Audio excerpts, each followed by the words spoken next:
আচ্ছা, দেখো, ডিটারমিনেন্টে যেটা 2C চ্যাপ্টার আছে, সেই চ্যাপ্টারটায় যে জিনিসগুলো আছে সেটা হচ্ছে একটা অ্যাডজয়েন্ট ডিটারমিনেন্ট আছে, অনন্যক ডিটারমিনেন্ট আছে।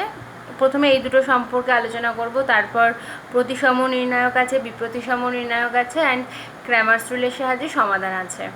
তো ফার্স্টে যেটা আলোচনা করব সেটা হচ্ছে অ্যাডজয়েন্ট নির্ণায়ক। তো অ্যাডজয়েন্ট নির্ণায়ক বলতে কি বুঝি? তা ফার্স্টে আমি একটা এক্সাম্পল ধরেই অ্যাডজয়েন্ট নির্ণায়ক যেটা সেটা বোঝাচ্ছি। ধরো ডেল্টা একটা ডিটারমিনেন্ট আছে, 3x3 অর্ডারের ডিটারমিনেন্ট। তাহলে এই ডিটারমিনেন্ট অর্থাৎ এই নির্ণায়কে আমি বারবারই বলছি, আমি একটা এক্সাম্পল দিয়ে বুঝিয়ে দিচ্ছি। অ্যাডজয়েন্ট নির্ণায়কটা কী হবে? অ্যাডজয়েন্ট নির্ণায়কটা হবে, কিভাবে করছি দেখো। ফার্স্টে যদি 4 নিই, মানে 4-এর জায়গায় কী লিখবো, 4, এটা 4-এর সাপেক্ষে প্রথমে নিয়েছি। 4-এর জায়গায় 4-এর যে মাইনর আছে সেটা নেব। 4-এর মাইনর কোনটা? 4-এর রো আর 4-এর যে স্তম্ভ, মানে সারি আর স্তম্ভ বাদ দিয়ে কী পড়ে থাকছে? 3 5 1 3। 4-এর রো মানে সারি আর স্তম্ভ বাদ দিয়ে কী পড়ে থাকছে? 3 5 1 3। এইটাকে লিখব। তারপরে সেকেন্ড এলিমেন্টটা কে আছে রোয়ে, মানে প্রথম সারির সেকেন্ড এলিমেন্টটা কে আছে? 1 আছে। যখন 1-এর সাপেক্ষে লিখব, 1-এর সাপেক্ষে 1-এর মাইনরটা লিখব, মানে 1-এর স্তম্ভ আর 1-এর সারি বাদ। তাহলে কি আছে পড়ে? 7 5 5 3। এরপর কার সাপেক্ষে লিখব? এরপর 2-এর সাপেক্ষে লিখব, মানে প্রথম সারির থার্ড এলিমেন্ট যেটা। 2-এর সাপেক্ষে যখন লিখব তখন এই বরাবর সারি আর এই বরাবর স্তম্ভবাদ। তাহলে কে পড়ে থাকছে? 7 3 5 1।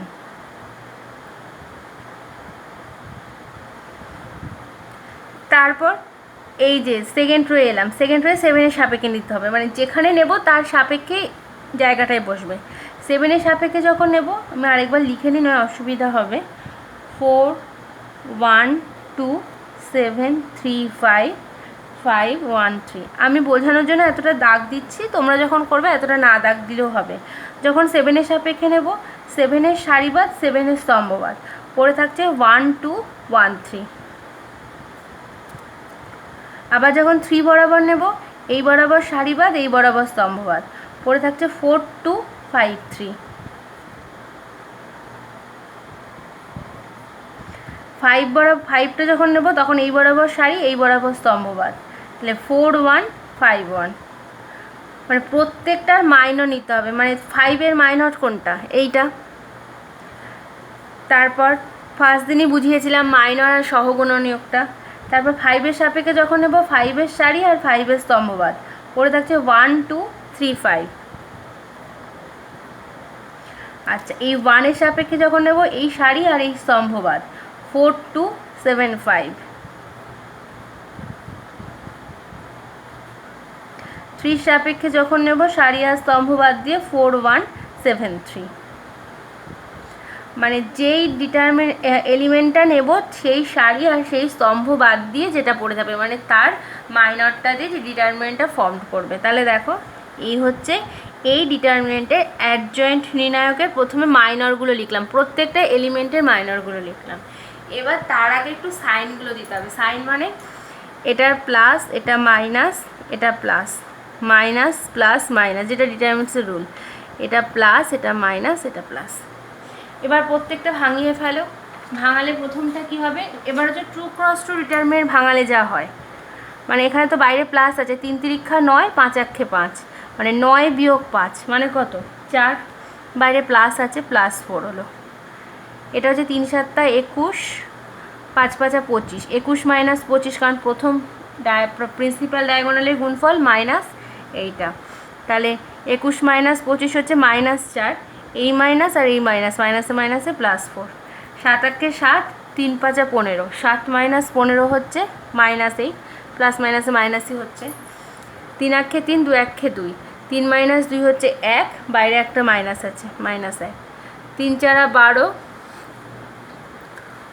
5 2 10, 12 মাইনাস 10 মানে -2, -2, এই না 12 মাইনাস 10 মানে 2, +2। 4 8 4, 5 1 5, 4 মাইনাস 5 মানে -1, এই মাইনাস আছে, মাইনাসে মাইনাসে প্লাস 1, 5 একে 5, 3 দুগুণি 6, 5 মাইনাস 6 হচ্ছে -1, 4 5 20, 7 দুগুণি 14, 20 থেকে 14 গেলে 6 -6, 3 4 12, 7 8 7, 12 থেকে 7 গেলে হচ্ছে 5 +5। তাহলে এই ডিটারমিনেন্টে এটাকে যদি ডেল্টা 1 দিয়ে ডিনোট করি তাহলে ডেল্টা 1কে বলা হবে ডেল্টা নির্ণায়কের অ্যাডজুগেন্ট বা অ্যাডজয়েন্ট ডিটারমিনেন্ট।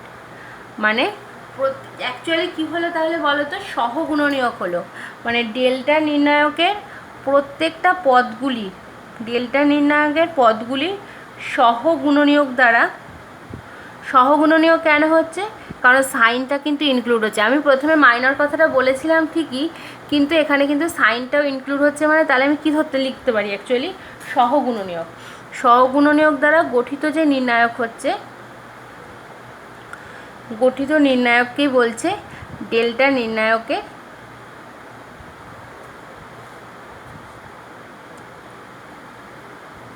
অ্যাডজয়েন্ট।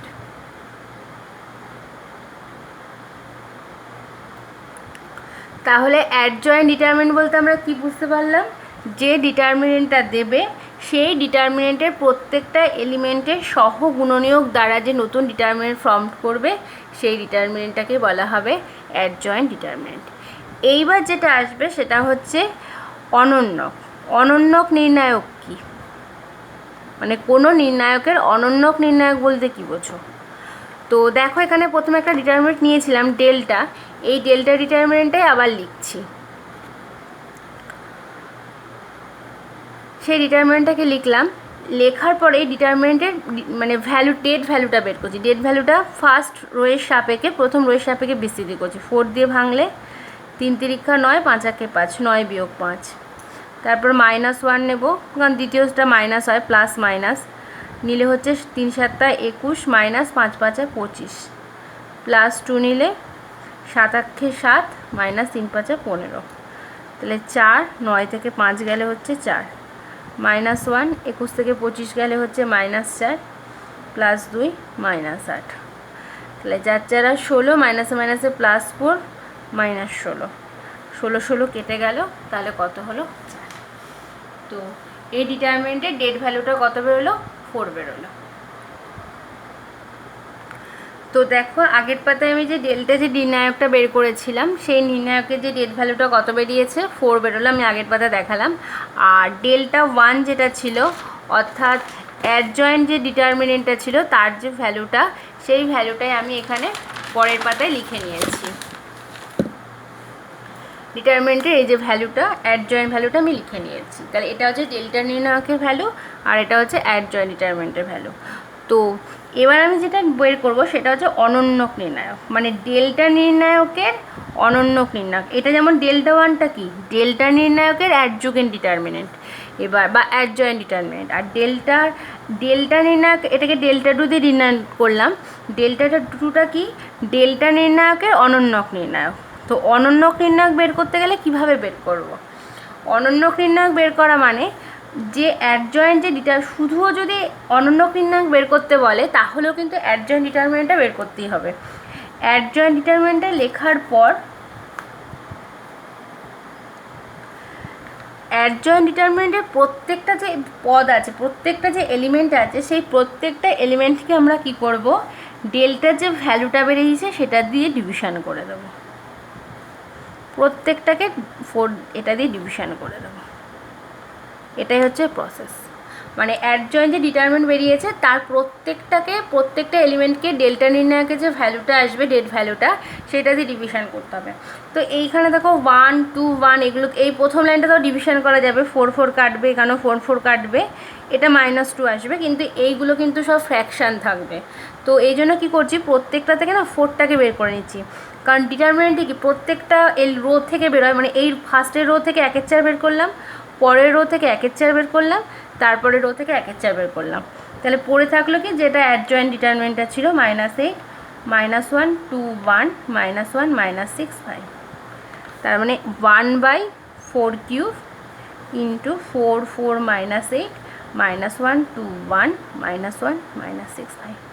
তাহলে দেখো একটা কথা কিন্তু আমরা বলতে পারি, ডেল্টা টু যদি অনন্যক ডিটারমিনেন্ট নির্ণায়ক হয় তাহলে ডেল্টা টু ইজুকাল টু হচ্ছে 1/Δ কিউ, মানে ডেল্টা হচ্ছে নির্ণায়ক, তার অ্যাডজয়েন্ট নির্ণায়কটা ডেল্টা ওয়ান দিয়ে ডিনোট করলাম, আর অনন্যক নির্ণায়কটা ডিনোট করলাম ডেল্টা টু দিয়ে। তাহলে ডেল্টা টু ইজুকাল টু কী লিখতে পারি, 1/Δ কিউ ইন্টু ডেল্টা ওয়ান। তাই এসছে দেখো 1/Δর মান 4 এসছে, delta Q into adjoint determinant. তাহলে এখান থেকে এটা লিখতে পারি। তাহলে এটা গেল নির্ণায়ক, কোনো নির্ণায়কের অ্যাডজয়েন্ট নির্ণায়ক বের করা এবং তার অনন্যক ডিটারমিনেন্ট বা অনন্যক নির্ণায়ক বের করা।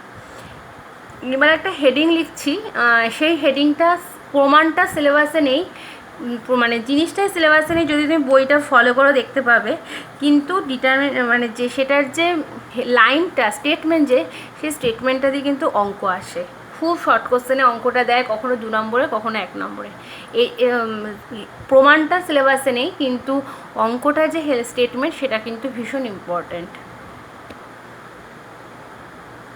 আচ্ছা দেখো হেডিংটা কি দিলাম, যদি একটি প্রদত্ত নির্ণায়ক ডেল্টা, মানে কোনো ডিটারমিনেন্টকে ডেল্টা দিয়ে ডিনোট করলাম, তার অ্যাডজয়েন্ট ডিটারমিনেন্ট যদি ডেল্টা ওয়ান হয়, যেটা আমি একটু আগে ডিনোট করছিলাম, আর অনন্যক নির্ণায়ক যদি ডেল্টা টু দিয়ে ডিনোট করা হয়, তাহলে তাদের মধ্যে একটা রিলেশান আছে।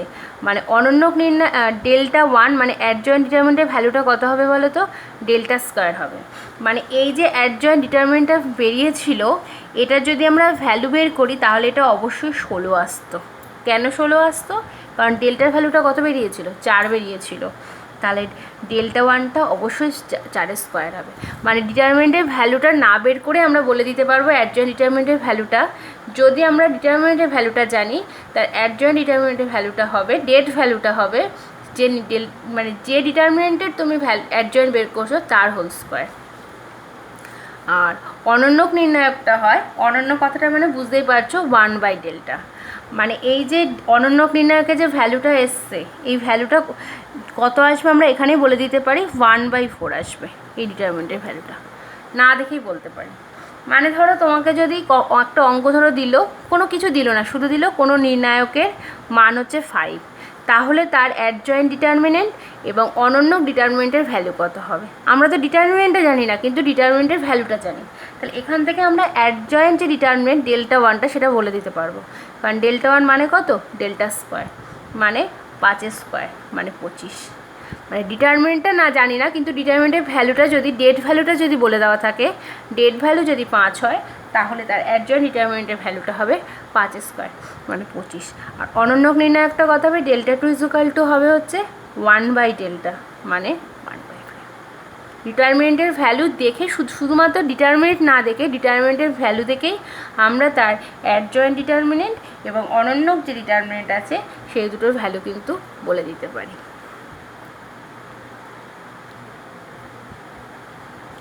আচ্ছা এইবার দেখো যে তিনটে আছে, প্রতিসম, অপ্রতিসম আর বিপ্রতিসম। তাহলে ফার্স্টে বলি প্রতিসম ম্যাট্রিক্স কোনটাকে বলবো। ধরো এটা একটা ডিটারমিনেন্ট আছে ডেল্টা ইজুকাল টু A11, এমনভাবে লিখেছি দেখো, A11 মানে প্রথম সারি প্রথম স্তম্ভ। এটা কি প্রথম সারিতেই আছে কিন্তু দ্বিতীয় স্তম্ভে আছে, মানে যে যেই জায়গায় আছে সে তাকে সেই রো আর সেই কলাম দিয়ে ডিনোট করেছি। A13 মানে প্রথম সারি তৃতীয় স্তম্ভে আছে, তাই আছে দেখো প্রথম সারি তৃতীয় স্তম্ভে আছে। A21 মানে দ্বিতীয় সারি প্রথম স্তম্ভ। A22 মানে দ্বিতীয় সারি দ্বিতীয় স্তম্ভ। A23 দিয়ে ডিনোট করেছি দ্বিতীয় সারি তৃতীয় স্তম্ভ। A31, A32, A33। A32 মানে দ্বিতীয় সারি তৃতীয় সারিতে রয়েছে আর দ্বিতীয় স্তম্ভে রয়েছে A33। তাহলে এটা যদি একটা প্রতিসম ম্যাট্রিক্সে এটা যদি একটা ডেল্টা ডিটারমিনেন্ট হয়, তাহলে প্রতিসম, এটা একটা ধরো ডিটারমিনেন্ট আছে, এই ডিটারমিনেন্টটাকে প্রতিসম ডিটারমিনেন্ট কখন বলবো, মানে সিমেট্রিক কখন বলবো, যখন এখানকার প্রত্যেকটা এলিমেন্ট AI সমান সমান AJI হবে। আই দিয়ে সবসময় সারি ডিনোট করা হয় কারণ প্রথমটা দিয়ে, আর জে দিয়ে সবসময় স্তম্ভ ডিনোট করা হয়। মিনিং কি, AI সমান সমান AJI হবে, মানে ধরো আই যদি A12 হয়, A12 পদটা আর A21 পদটা সেম হবে, মানে আই এর মান 1, জেড এর মান 2, তাহলে এখানে জেড এর মানটা 2 ধরলাম, মানে আই এর মান 1 আর জেড এর মান 2, মানে A12 এলিমেন্ট আর A21 এলিমেন্ট এই দুটো এলিমেন্ট সমান হবে। আবার A13 এলিমেন্ট আর A31 এলিমেন্ট এটা সেম হবে। আবার A23 A32 মানে AI যে ইকুয়াল টু HAI হবে, এরকম একটা ব্যাপার থাকবে। আর I এর মান 1 আর Z এর মান যদি 1 হয় তাহলে A11 সমান সমান A1 ফিরে আসছে, কারণ I এর জায়গায় 1, Z এর জায়গায় 1 বসাও, এখানে Z এর জায়গায় 1 আর I এর জায়গায় 1 বসাও, মানে এইগুলো দিয়ে বেশি বোঝা যাবে। 1 2 এখানে সেটা 2 1 হয়ে যাবে, মানে A12 সমান সমান A21 হবে, A13 সমান A31 হবে, আর A23 ইকুয়াল টু A32 হবে। তাহলে সেই ডিটারমিনেন্টটাকে বলা হবে প্রতিসম ডিটারমিনেন্ট। একটা এক্সাম্পল হলে বুঝতে পারবে। এই একটা ডিটারমিনেন্ট হলে আমি লিখছি AHG HBF GFC। এই ডিটারমিনেন্টটাকে কিন্তু প্রতিসম অর্থাৎ সিমেট্রিক ডিটারমিনেন্ট বলা হবে। কেন বলা হবে আমি লিখলেই বুঝতে পারবে। প্রত্যেকটাকে লিখে নিই এলিমেন্টগুলো, A12 A13 A21 A22 A23 A31 A32 A33। দেখো A11 মানে প্রথম সারি প্রথম স্তম্ভ, A12 মানে প্রথম সারি দ্বিতীয় স্তম্ভ, প্রথম সারি দ্বিতীয় স্তম্ভ H, A13 মানে প্রথম সারি তৃতীয় স্তম্ভ কত G, A21 মানে দ্বিতীয় সারি প্রথম স্তম্ভ, দ্বিতীয় সারি প্রথম স্তম্ভ H, 22টা বুঝতেই পারছো B, 23 হচ্ছে F, 31 মানে তৃতীয় সারি প্রথম স্তম্ভ, তৃতীয় সারি প্রথম স্তম্ভ G, 32 মানে তৃতীয় সারি দ্বিতীয় স্তম্ভ, এটা F, এটা C। এটা একটা ডিটারমিনেন্টের প্রত্যেকটা এলিমেন্ট ভেঙে ভেঙে লিখলাম। ভালো করে দেখো A12 আর A21 দুটো এলিমেন্টে কি এসছে H এসছে, এই দেখো এই যে। আবার দেখো A13 আর A31 দুটোই দেখো G এসছে। আবার দেখো A32 আর A23 দুটোই দেখো F এসছে। তাহলে এই রকম থাকলে সেটাকে আমরা কি বলতে পারি, AI যে সমান সমান AJI হচ্ছে, তার মানে বলতেই পারি AHG HBF GFC এই ডিটারমিনেন্টটা হচ্ছে একটা প্রতিসম নির্ণায়ক, বলতেই পারি এই ডিটারমিনেন্টটা একটা প্রতিসম নির্ণায়ক। কখন হবে প্রতিসম নির্ণায়ক সেটা বুঝতে পারলাম। আচ্ছা এবার দেখো অপ্রতিসম নির্ণায়ক। অপ্রতিসম নির্ণায়ক বলতে কি বোঝায়, যখন কোনো ডিটারমিনেন্টে AIJ equal to minus AJI হবে, মানে হচ্ছে I এর মান 1 আর Z এর মান যদি 2 বসায় A12 equal to minus A21 হবে, A13 ইকুয়াল টু আগেরটা কিন্তু মাইনাস ছিল না, মাইনাস A31 হবে, আর 23 ইকুয়াল টু মাইনাস 32 হবে, মাইনাস দিয়ে আসবে। তাহলে সেই ডিটারমিনেন্টটাকে বলা হবে অপ্রতিসম ডিটারমিনেন্ট। দেখো এখানে একটা ডিটারমিনেন্ট লিখলাম AHG minus HBF minus G minus FC। এই ডিটারমিনেন্টটা হচ্ছে অপ্রতিসম বা স্কিউ ডিটারমিনেন্ট। কেন হবে, দেখো A11 A22 আর A33 এটার ক্ষেত্রে তো আর অসুবিধা হবে না।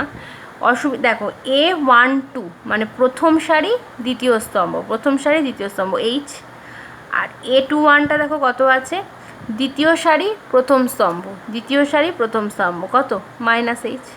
তাহলে দেখো আমি বেরোলো A12 equal to minus A21। আবার দেখো A13 মানে প্রথম সারি তৃতীয় স্তম্ভ কত আছে G আছে, আর A31টা দেখো A31 মানে তৃতীয় সারি প্রথম স্তম্ভ কত আছে মাইনাস G আছে।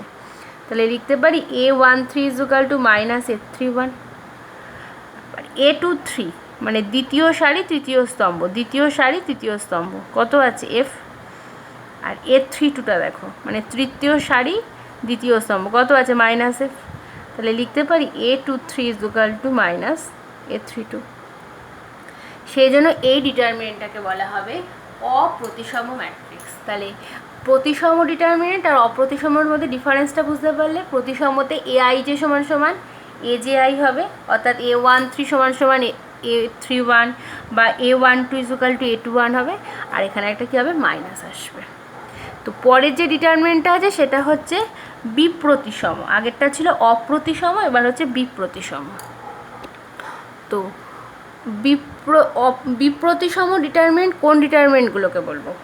অপ্রতিসম ডিটারমিনেন্টকে অ্যাকচুয়ালি বিপ্রতিসম ডিটারমিনেন্ট বলা হয়, শুধু একটাই পার্থক্য আছে, সেটা হচ্ছে এআই জে ইজুকাল টু 0 হয়ে যায় যখন আই ইজুকাল টু জে হয়।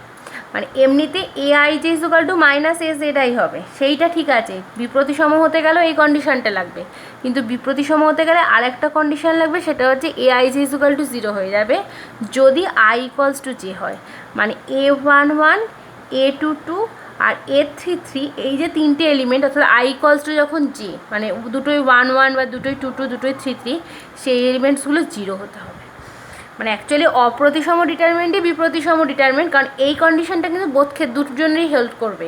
মানে A13 equal A21 equal to minus A21, A13 equal to minus A31, এটা অপ্রতিসমতে হবে, বিপ্রতিসমতে এই কন্ডিশন হবে, এই কন্ডিশন তিনটে।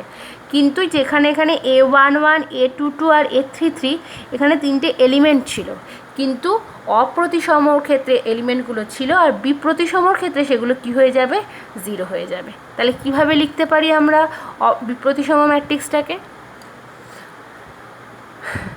দেখো, এই যে ডিটারমিনেন্ট, এই ডিটারমিনেন্টটাকে বলা হবে বিপ্রতিসম। দেখো এই যে A11 A22 আর A33 এই যে তিনটে এলিমেন্ট আছে, এই তিনটে এলিমেন্ট কিন্তু 0 হয়ে গেছে, তাই এই ডিটারমিনেন্টটাকে বলা হবে বিপ্রতিসম। তাহলে প্রতিসম, অপ্রতিসম আর বিপ্রতিসম এই তিনটে ডিটারমিনেন্ট কিন্তু বোঝানো হয়ে গেল।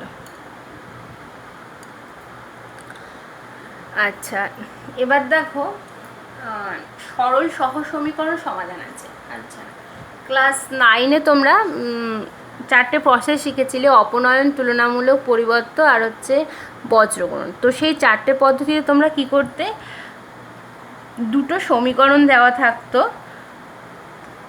এবং দুটো আননোন ভেরিয়েবল দেওয়া থাকতো। দুটো সমীকরণ দেওয়া থাকলে দুটো আননোন ভেরিয়েবল দিতে হবে, তাহলে আমরা কি পাবো? এক্স আর ওয়াইয়ের কিন্তু ভ্যালু বের করতে দিত তোমাদেরকে, এবং তোমরা ওই 4টে মেথডের সাহায্যে এই ভ্যালুগুলো বের করতে। অবশ্যই আমি বলছি দুটো সমীকরণ দেওয়া থাকলে দুটো আননোন ভেরিয়েবল দিতেই হবে, তাহলেই কিন্তু সমাধান বেরোবে। দেখা গেল দুটো সমীকরণ দিল কিন্তু 3টে আননোন ভেরিয়েবল দিল, তাহলে কিন্তু এই সমীকরণ থেকে কিন্তু তুমি কখনোই এক্স ওয়াই এবং জেডের মান কিন্তু তুমি বের করতে পারবে না।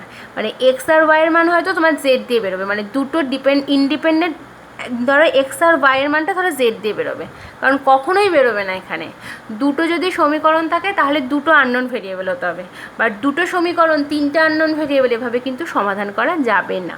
তো এই প্রসেসটা কিন্তু তোমরা অলরেডি আগেরবার শিখে এসছো। তো এইবার যদি ধরো তোমাদেরকে 2x, ধরো 3টে সমীকরণ দেওয়া থাকবে, ধরো এরকম 3টে সমীকরণ আছে, 3টে সমীকরণ দিয়ে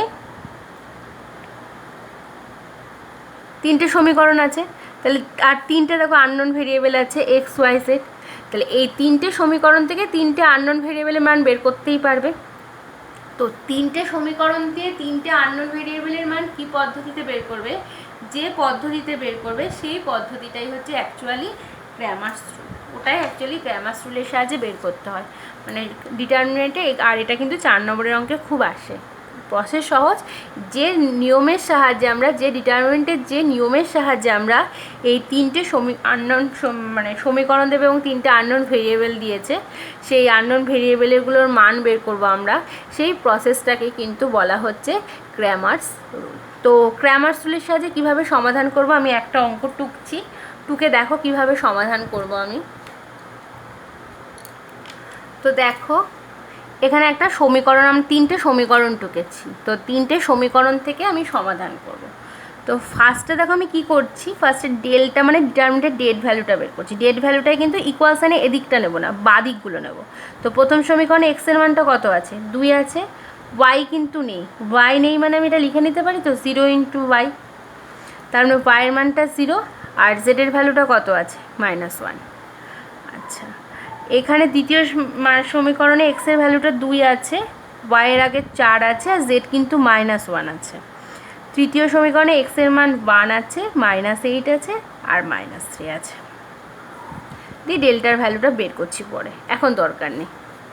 এবার দেখো ডেল্টা ওয়ান, ভালো করে দেখবে ডেল্টা ওয়ানটা কীভাবে লিখছি।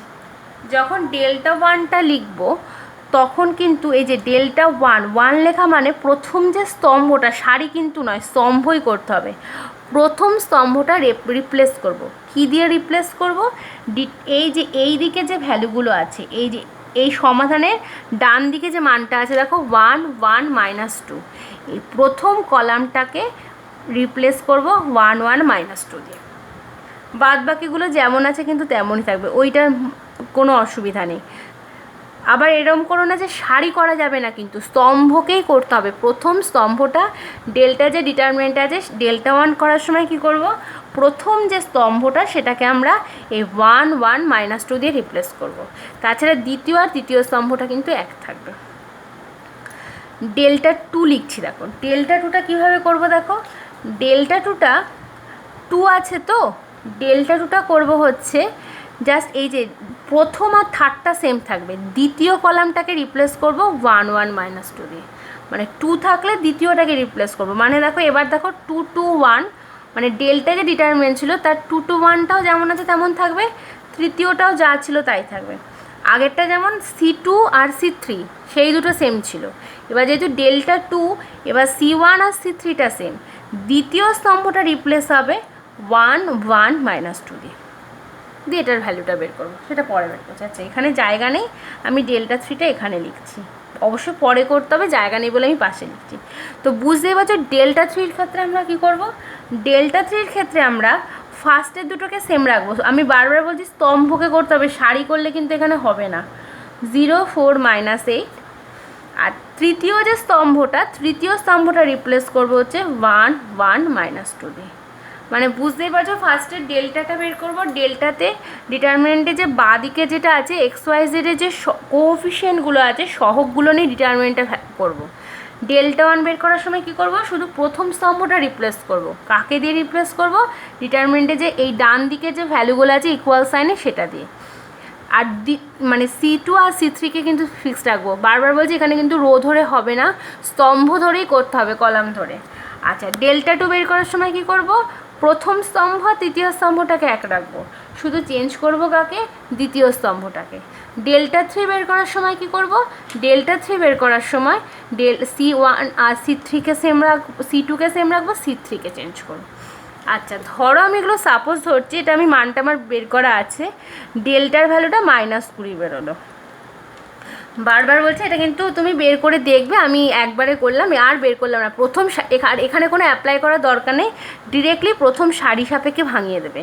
ডেল্টা ওয়ানটাও যদি প্রথম সারি সাপেক্ষে ভাঙাও ধরো -20 পেলে, ডেল্টা টুটা ধরো 0 আসবে, আর ডেল্টা থ্রিটা ধরো -20 আসবে। এটা আছে, এখানে কিন্তু কোনো অ্যাপ্লিকেশান করবে না যে ছোট করব, জাস্ট প্রথম সারি সাপেক্ষে সবকটা ভাঙিয়ে দেবে, আর কিচ্ছু করতে হবে না। Just delta one delta two delta থ্রিটা বের করে, যেটা আমি প্রসেসটা দেখালাম, প্রত্যেকটা ডিটারমিনেন্টের ভ্যালুটা প্রথম সারি সাপেক্ষে প্লেন ভাঙিয়ে দেবে। হয়ে গেল ভাঙানো। ভাঙানোর পর কি করবে, ক্র্যামারস রুলটা বড় কিন্তু প্রসেস সহজ। এক্সের মানটা কী বেরোবে বলো তো, এক্সের মানটা অ্যাকচুয়ালি বেরোবে ডেল্টা ওয়ান বাই ডেল্টা, ওয়াইয়ের মানটা বেরোবে ডেল্টা টু বাই ডেল্টা, আর জেডের মানটা বেরোবে ডেল্টা থ্রি বাই ডেল্টা। মানে ডেল্টার ভ্যালুটা বেরোবে, এক্সের সময় ডেল্টা ওয়ান লাগবে, ওয়াইয়ের সময় ডেল্টা টু লাগবে, আর জেডের সময় ডেল্টা থ্রি লাগবে। তো ডেল্টা ওয়ানের ভ্যালুটা আগের পাতায় -20 বেরিয়েছিল, আর ডেল্টার মানটা -20 বেরিয়েছিল। ডেল্টা টুর ভ্যালুটা বেরিয়েছিল হচ্ছে 0, আর ডেল্টার ভ্যালুটা বেরিয়েছে -20, আর ডেল্টা থ্রির ভ্যালুটা -20। বইয়ে প্রচুর অঙ্ক করে দেওয়া আছে, দেখলেই বুঝতে পারবে। তো এইটা তাহলে 1 আসছে, এইটা 0 আসবে, এটাও 1 আসবে।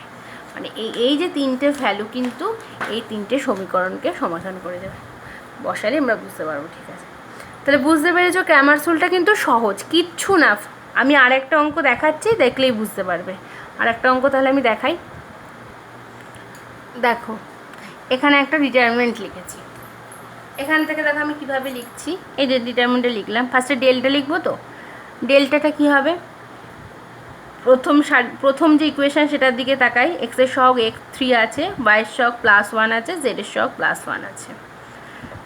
দ্বিতীয় সারিতে এক্সের মান 1, সহগটা, ওয়াইয়ের সহগ +1, এইভাবে বরাবর এই সারি বরাবর লিখতে লিখতে যাবে, জেডের বরাবর -1।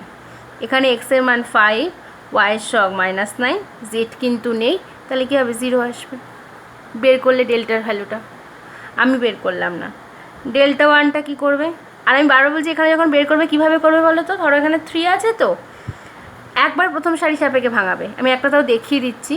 এটা 0 হবে, এটা +9 মানে -9 হচ্ছে, তারপর -1 দিলে কি আসবে 0 আসছে, -5 মানে এটা +5 হয়ে যাবে, +1 এইটা দিয়ে ভাঙালে 1 দিলে -9 -5, তাহলে 3 × -9 -1 × 5 +1 × -13, তাহলে -27 -5 -13।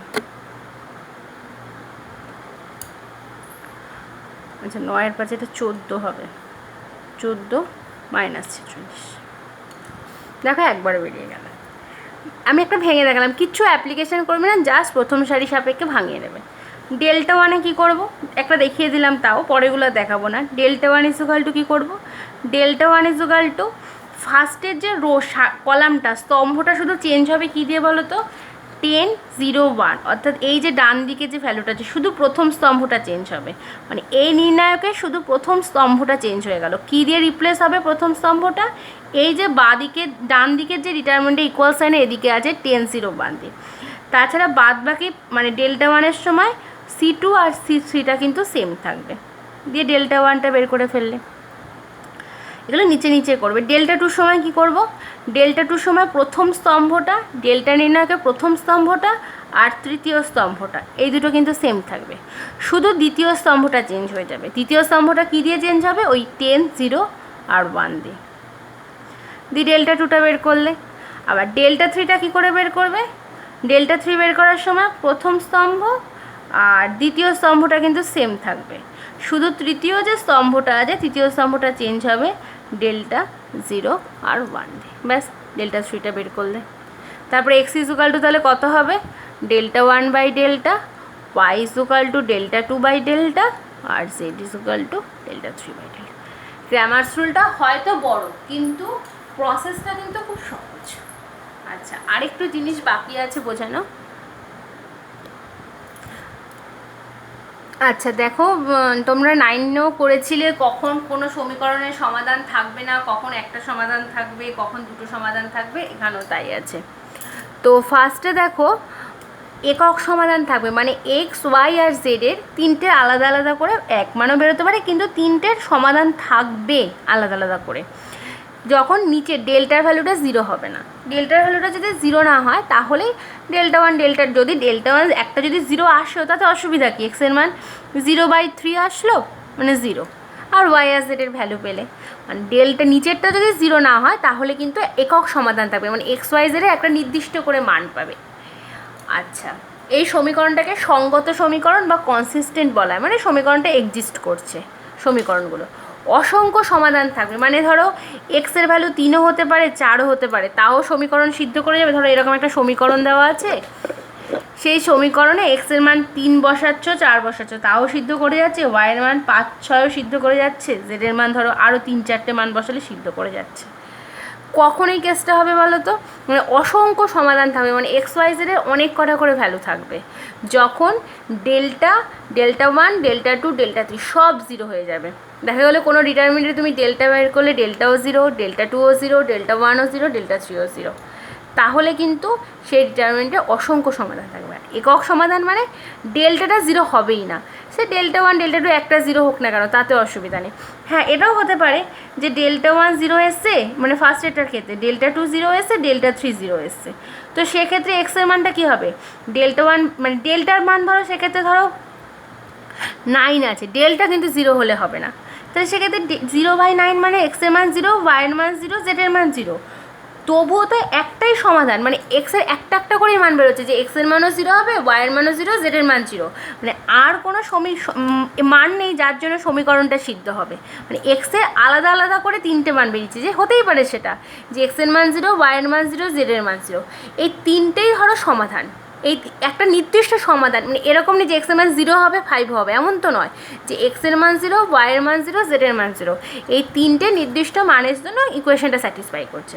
মানে সেটা হতেই পারে যে ডেল্টা 0 নয়, কিন্তু ডেল্টা 1, ডেল্টা 2, ডেল্টা 3 0 এলো, কিন্তু অসংখ্য সমাধানের ক্ষেত্রে সব কটা 0, মানে সেক্ষেত্রে কী বললাম, এক্সের মান দেখা গেলো 2 দিয়েও সমীকরণ সিদ্ধ হয়ে যাচ্ছে, এক্সের মান 3 দিয়েও সিদ্ধ হয়ে যাচ্ছে, মানে এক্স ওয়াই জেডের অসংখ্য মানের জন্য সমীকরণ সিদ্ধ করে যাচ্ছে, তখন সেটাকে বলে অসংখ্য সমাধান, এবং সেক্ষেত্রে 4টে 0 হয়ে যাবে, আর কোনো সমাধান থাকবে না, মানে ডিটারমিনেন্টের কোনো ভ্যালুই ঠিক এক্স আর ওয়াই জেডের নির্দিষ্ট কোনো মান পাবে না।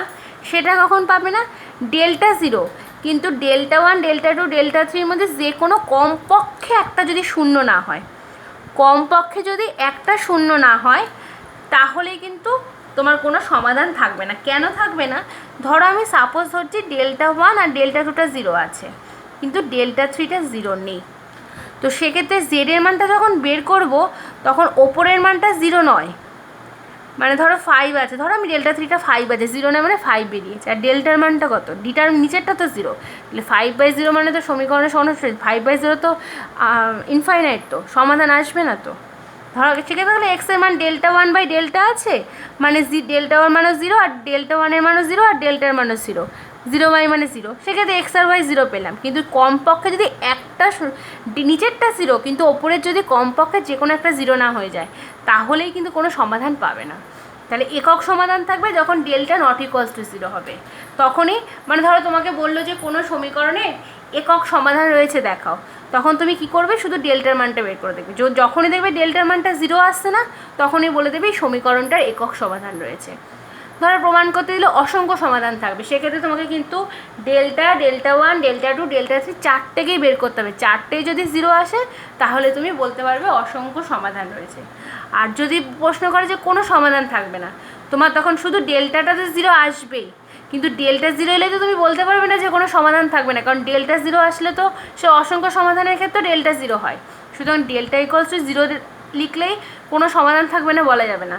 তোমাকে দেখাতে হবে যে ডেল্টা 1, ডেল্টা 2, ডেল্টা 3 মধ্যে যে ধরো ডেল্টার মানটা 0 এলো, তুমি প্রমাণ করতে গিয়ে দেখলে ডেল্টা 1টা নট ইকুয়ালস টু 0 চলে আসলো, তখন তুমি বলে দিতে পারবে যে ইকুয়েশনটা এক্সিস্ট করছে না, কারণ ডেল্টা 1, ডেল্টা 2, ডেল্টা 3 মধ্যে যে কোনো একটা যদি শূন্য না হয়, তাহলেই কিন্তু তোমার সমীকরণটা কোনো সমাধান থাকবে না, কারণ নিচেরটা তো 0 হয়ে গেছে। এই সেট 2C যে চ্যাপ্টারটা, সেটা পুরোপুরি বোঝানো কমপ্লিট হয়ে গেল। খুব অঙ্কগুলো সহজ, কোনো অসুবিধা হবে না, করে ফেলে দেখিয়ে দিও। এই সপ্তাহে ডিটারমিনেন্টটা শেষ করে ফেলো, সামনের সপ্তাহে আমি ডেরিভেটিভের পরের চ্যাপ্টার, মানে যেটা নতুন একবারে শিখবে ইন্টিগ্রেশন, সেটা স্টার্ট করে দেবো। ডিটারমিনেন্ট কমপ্লিট হয়ে গেল। ম্যাট্রিক্সের 3rd নম্বর চ্যাপ্টারটা রেখে দিলাম, তার কারণ হচ্ছে কারণ ডিটারমিনেন্টে এই 3টে চ্যাপ্টার আর ম্যাট্রিক্সের 1st চ্যাপ্টার করলেই যে 11 নম্বরে যে মানে অ্যালজেব্রা থেকে আসে 11 নম্বর কিন্তু অ্যাকচুয়ালি কভার হয়ে গেছে, তাই এখন আপাতত ম্যাট্রিক্সের 3rd পার্টটা সোজাও, ওটা আপাতত বাদ রাখলাম। এটা হয়ে গেলে অনির্দিষ্ট সময়কাল সামনের সপ্তাহে শুরু করব। এই সপ্তাহে কমপ্লিট করে ফেলো, আর যেগুলো প্রবলেম হবে আমাকে দেখিয়ে নিও।